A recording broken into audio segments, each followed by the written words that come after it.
So you've been working together for a few weeks in your team. We work with teams in our classes, we work with teams whenever we do PDIA, and our sense is that you're probably having an interesting time. You're probably having some good meetings and some bad meetings. You're probably having some people not getting on with other people and some frustrations. This is a point where in the literature people refer to as the storming phase. And it's an interesting thing because we find that teams often go through pretty reliable phases. The first one is the forming phase where they get together. And this is actually a phase where everyone's pretty happy. Everyone's getting on well with each other. They're a little bit excited about the mission. They know what they're doing, or at least they think so, and they divvy up responsibilities and start moving. And then they start doing things and they find out that some people move faster than others, that some people don't do the work, that other people do more than others, that some people are bossy, that some people aren't responsive. They find out that the work is harder than they thought, or some people find out that the work is not as interesting as they thought.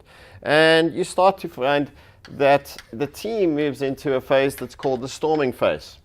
And the name says it all, right? We're in a storm. There's a lot of clouds and there's thunder and there's lightning, and it's not a place that's comfortable for us to be in. And what we find in that situation is that many people think that the team is falling apart.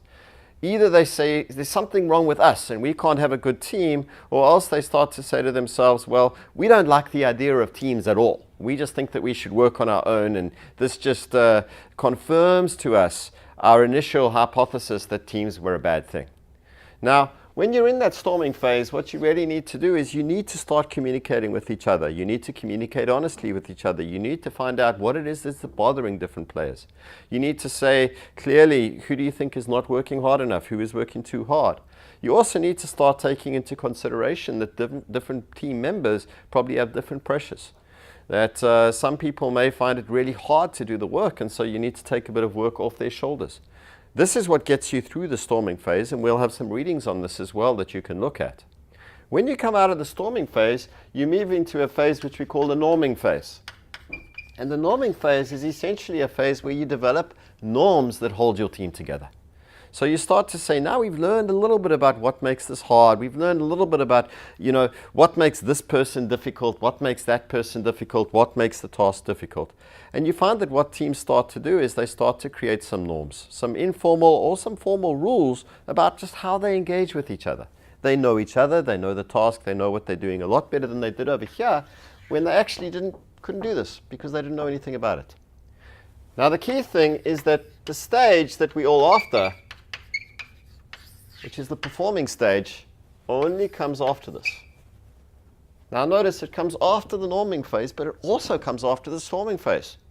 And many people will say, well, I don't want to go through a hard time. I just want my team to work. I want to go from forming to performing. Doesn't work that way. You have to struggle. You have to learn about each other. You have to learn about the work, and you have to create some rules before you can get there.